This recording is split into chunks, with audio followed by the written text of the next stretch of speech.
is about Easter's weekend, and one year when Junior Walker and the All-Stars were playing, the local police and university officials, anticipating that could be trouble, suggested, said no mud. They used to come out with the hoses and spray down the hillside, and everybody would roll down in the mud. And they said this year it's just not going to happen. So the party's starting, and there's, the whole bowl is packed down there, and all of a sudden, a guy from the Fiji house brings the hose out, starts watering down the hillside. People start sliding down in the mud and get the track really nice, and there's a line of people waiting. Charlottesville police car pulls up, 2 policemen get out, Barney Fife their way across the street, walk up, and the crowd grabs them and throws them down the mudslide. And I've never been more impressed by the Charlottesville Police Department than when they came up and just got back in their cars covered with mud and drove away. And that was it. They never came back. Oh, that's awesome.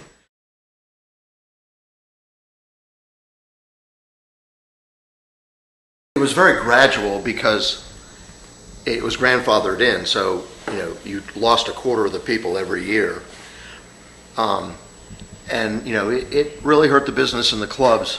But more than that, you had class after class of people getting to UVA, immediately going out to the bars and seeing bands play, and going, "Wow, do I like this?"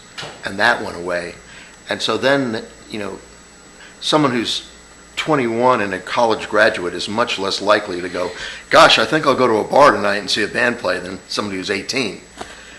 So it ruined sort of a generation of habits, bad habits.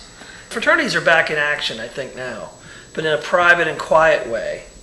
They don't publicize their big parties anymore, but you have them when they go. My son just went to one and had a very big time. They still do it, but they don't have big bands, and they don't publicize, and they can't do it like they used to because the law doesn't support it.